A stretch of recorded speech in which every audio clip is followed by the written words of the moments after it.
Hello and welcome to Mississippi Insight. I'm Byron Brown. Thank you for joining us. This week, Mississippi weather. We all know it can be hot, wet, and sometimes dangerous. But how is it changing? Should we be concerned about rising temperatures, the threat of stronger storms, or rising sea levels? 12 News Chief Meteorologist Ken Self offers his observations, and we'll speak with climatologist Jason Senkbeil on the risk at hand and whether communities are prepared for them. Also, why are so many hospitals bolting from the Mississippi Hospital Association? Our senior political correspondent Richard Lake takes a look this Sunday on Mississippi Insight. Joining me this morning to talk about our changing weather is 12 News Chief Meteorologist Ken South. And Ken has been watching the weather for more than 30 years. And Ken, the debate over climate change and humanity's role in it often obscures our very simple question: is our weather changing, and if so, how so? Yeah, I've been watching weather in Mississippi now for more than 30 years. Started in Greenville back in 1990. I've actually been here at WJTV for almost 29 years now. So paying close attention to the weather here in Mississippi, I can tell you that it definitely is changing.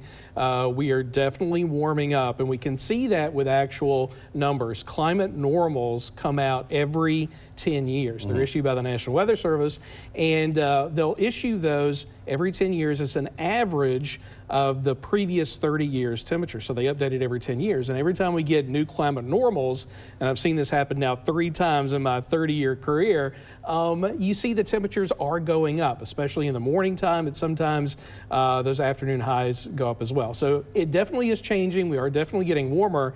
And I think that is changing our severe weather seasons in Mississippi. You know, traditionally we have a fall severe weather season, kind of a short season when we transition from hot weather to cold weather, from summer to winter. And then we would have a couple of months where it was cold, and that was it.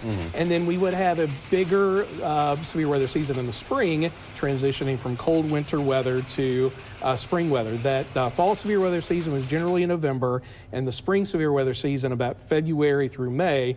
Well, a change that I have seen working here in Mississippi since 1990 is those severe weather seasons, they're kind of blending. And I think it's because we're warming up more and we're just not cooling down as much in the wintertime for very long. So we may get a cold snap, and we all know about that. We'll get a cold snap for about a week, and then it'll warm right back up. So really, I think our severe weather season is continuing through December and through January. So once it starts in the fall, we're basically in it from the winter season all the way through the spring. So I think the fact that we are warming up has extended our severe weather season in Mississippi. And we're getting some strong storms out of these too, right? Yes, I don't think we're necessarily getting more outbreaks, so to speak, in the terms of the number of storms.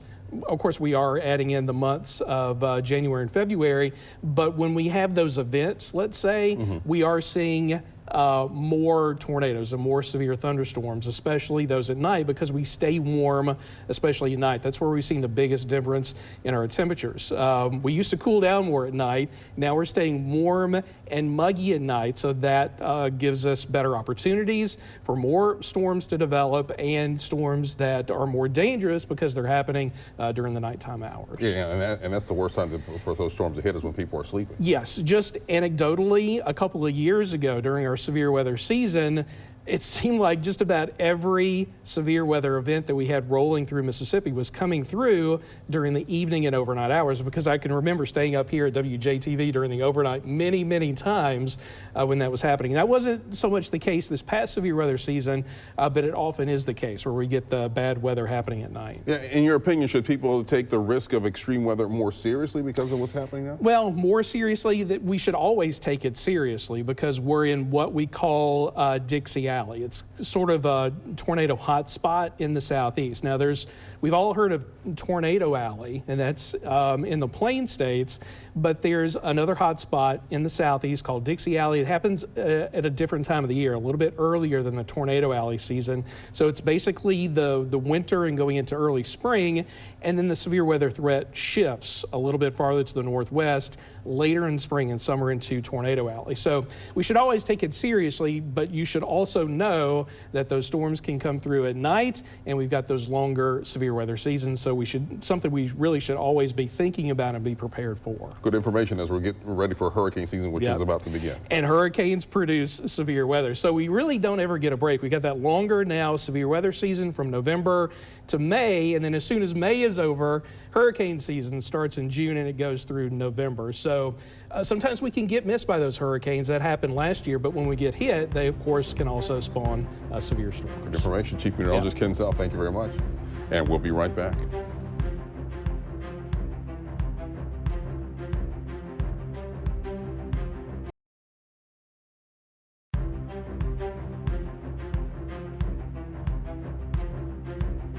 Between warming temperatures, hurricane and tornado season, and the occasional El Nino, how worried should we be in Mississippi and the Deep South about the threat of severe weather? Is the threat growing? And if it is, are Mississippi communities truly prepared for the worst? Joining us via Zoom is Dr. Jason Senkbeil. He is a professor and researcher at the University of Alabama, and he is an expert on climatological trends, the frequency and scale of severe weather, and how the public perceives both. Dr. Senkbeil, welcome to Mississippi Insight. Thanks for having me on, Byron.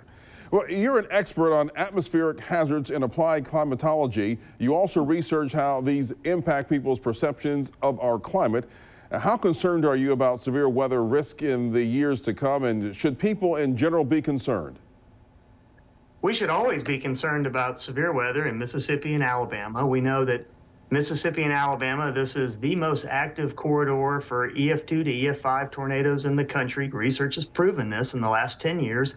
Most years it is even more active than Oklahoma. This has been going on for at least 100 years with the weather records we have. So we always have to be concerned about severe weather. Now, questions about going forward in the future, our tornado outbreaks, we're starting to see more tornadoes per outbreak. So our outbreaks are getting worse. We are not seeing more tornadoes overall. Hasn't been a change overall. Just when we have those outbreaks tend to be a little worse than they have been in the past. And why is that? Why are they stronger than they have been in the past?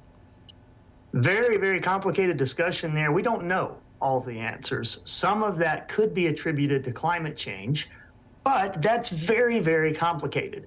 It looks like at least climate change is partially responsible for the increase in our outbreak activity. But we don't have the confidence to say that at more than 95% certainty yet. And we like to be more than 95% certain before we just start claiming things. Scientists, we don't make things up. We have to be very confident before we report those results and before other scientists peer review it, and then they agree or disagree with it. What factors can you point to from data standpoint in terms of our regional climate, climonic activity, temperatures, et cetera? Well, our regional climate, yes, it is changing, but not as fast as some of the other regions in the United States. Our temperatures have increased since 1950. Most weather stations go back to 1948, post-World War II, when we put most weather stations at the airports in most cities. And we have seen an increasing trend in temperature. That has primarily been in the overnight, the minimum temperatures overnight, not as much in the maximum daytime temperatures, but it's really the overnight temperatures have been steadily warming. And that's important for a number of reasons. It's important for agriculture, it's important for ecosystems. It's also very important for people that don't have air conditioning, and there are still people in the South without air conditioning. And it seems hard to think about how people live in the South without air conditioning, but there are still some people. And if you can't cool off at night, that's a major, major health problem. What do you make of NOAA's predictions of a near average hurricane season in the Atlantic? Those forecasts, some years they get those forecasts exactly right. There's a lot of work that goes into those forecasts, and those scientists do a great job. This year, there's a lot of competing variables. So some of the variables are supporting high activity, and some are negating that high activity. One of those variables is El Nino. When we tend to have an El Nino, we don't get as many hurricanes in the Atlantic. But this particular year, The Atlantic looks like the water is going to be really warm, and there's a lot of other variables that would promote more hurricane activity. So it looks like the official forecast is leaning a little above average right now. That's the consensus. Are weather emergency alert systems in our region adequate to our public safety needs? I think they're very, very good. We have so many ways of distributing information. It's about communication. It's about simplifying the message. That's where I do a lot of my research. Our weather forecasts are excellent.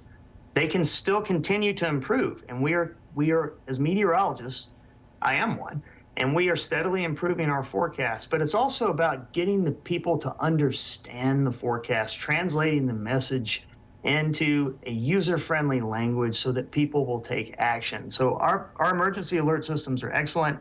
It's about conveying the message to people, and that becomes a lot more difficult at night. We have so many nighttime tornadoes, and we have so many problems at night. People are sleeping, people are busy, they work busy schedules, and our nighttime tornadoes are a lot more deadly than what we see in many other parts of the country, because our tornado season is in the late winter into early spring, and the odds are greater that tornadoes occur at night then. What sort of public policy would leave us better prepared for weather emergencies? I don't know how to answer that in terms of public policies. I think the Weather Service does an outstanding job. I think emergency managers in each county do an outstanding job. In most counties and across most Weather Service agencies, they are both communicating together so that the message from the Weather Service is transferred directly to the emergency managers. And we're also in coordination with the Storm Prediction Center in Norman, Oklahoma. They issue the outlooks ahead of time before these outbreaks occur. The National Weather Service is the one that does the warnings. So the whole weather enterprise has made a concerted effort over the last 15 years to all get on the same page, same terminology, same graphics. Everything is becoming easier to understand. At least that is our goal.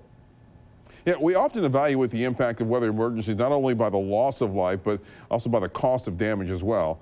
How vulnerable are local commercial economies to weather disruptions, and what can the private sector do to better protect themselves?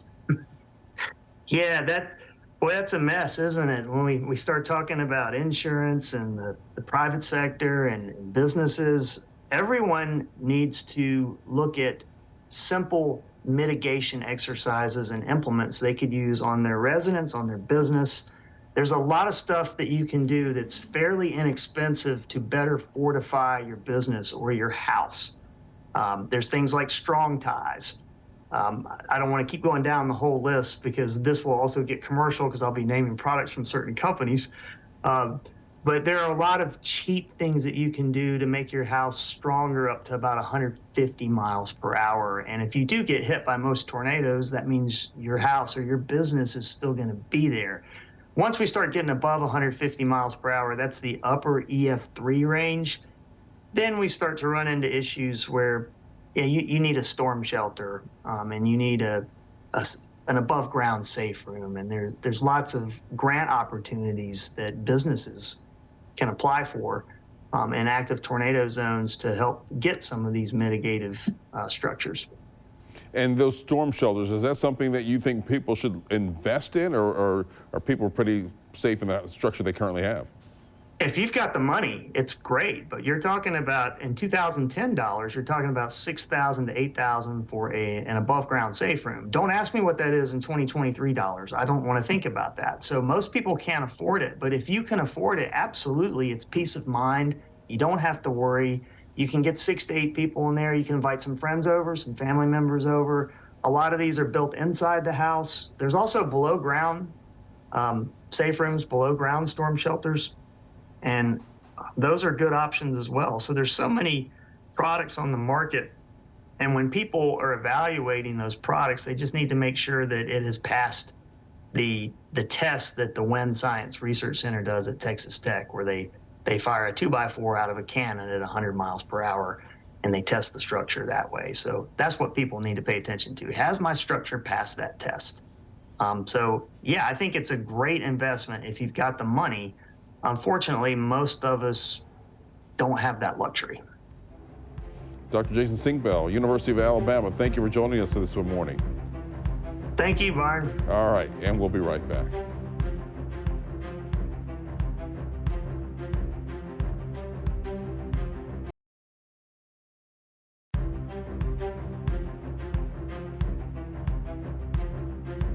Three more major healthcare systems notified the Mississippi Hospital Association last week that they'll be ending their memberships. They are the latest to leave the association after a donation was made to the leading Democratic candidate for governor. 12 News' Richard Lake spoke with the president of the Mississippi Hospital Association and has more on these departures. Ochsner Health, the North Mississippi Medical Center, and Merit Health are the latest to leave the Mississippi Hospital Association. Joining the University of Mississippi Medical Center and hospitals on the coast, these departures come less than a month after the Hospital Association donated $250,000 to Brandon Presley's campaign. According to the association's president, the donation was not a political decision, but a policy one. You have a candidate coming forward that is vowed as a key part of his platform to improve health care in the state of Mississippi and to expand Medicaid. How can anybody blame the Hospital Association for supporting that candidate? This is not a Republican or a Democrat issue at all. This is a policy issue. Presley has vowed to open up Mississippi to billions in federal funding through expanding Medicaid, a cause the Hospital Association has lobbied for before. Governor Reeves has long opposed expanding Medicaid, skeptical of how much it could help. That's not going to fix it all. We've gone too far down the road. Medicaid expansion is a significant piece of the puzzle. There has to be a solution to the revenue problem that we have in the state, and that's not just Medicaid. Acting as a lobbying and advocacy group for the Mississippi healthcare industry, the Hospital Association relies on a unified front to best serve Mississippi's hospitals. Amidst these departures, the focus remains the same. Our hospitals are in desperation. I'm not going to not do the right thing because somebody has fallen out of the association. It's still the patient is the end result of who we are working for, and we need to make sure we focus on that. Reporting in Jackson, Richard Lake, 12 News. Jackson's police department has a new chief, at least for now. Assistant Chief Joseph Wade has taken charge as interim chief while the city launches a nationwide search for a permanent replacement. Wade has been with the department for more than 20 years. He spoke Monday during a news briefing with Mayor Chokwe Antar-Lumumba about his crime-fighting priorities. I'm absolutely excited about having the opportunity to be a change maker within the Jackson Police Department. I am excited about the potential within the Jackson Police Department. I'm excited about the opportunities within the Jackson Police Department, and I'm excited about the greatness within the Jackson Police Department. I have several priorities. I wouldn't say 1, 2, 3, I would more say 1A, 1B, or 1C. We know that violent crimes affect the quality of life for our citizens. That is my 1A, addressing violent crimes here in the city of Jackson. 1B, recruitment and retention. Recruitment. We want to recruit intelligent, highly motivated individuals to join the ranks of the Jackson Police Department. We also have to retain the institutional knowledge that we currently have. Whenever someone is trying to build their department or add to their department, they're looking for what? Jackson police officers, because of the work that they do and the professionalism that they have. I look forward to meeting with community stakeholders, business owners, and also the rank and file. It is absolutely important that they are part of the process as we move the needle forward. Youth crime prevention. Youth crime prevention. I always hear about what a kid did, what a juvenile did. We've got to have some type of intervention, some type of way that we can change the narrative and break the cycle of violence here in the city of Jackson. I had the opportunity to attend a funeral last week of a young man who was killed in Jackson due to gun violence.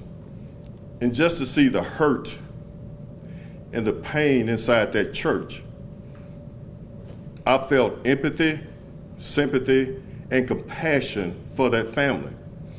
But what I also saw inside that church was trauma. Trauma. The trauma that has been caused to that family. And guess what? It's going to create generational trauma. We have got to break the cycle. And I want to be a part of the solution. All right, that's all I have to say about me. And I will be meeting with the mayor to discuss my priorities. I look forward to bouncing my many ideas off of the mayor and my staff and the community. I'm open for questions. We'll try to limit them to around 30, 35. No, I'm just kidding. That's Joseph Waite, interim chief of the Jackson Police Department. We'll be back in a moment.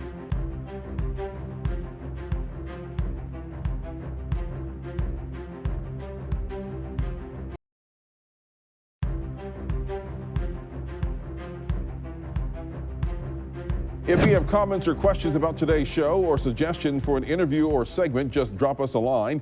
Email our producers. The address is news@WJTV.com.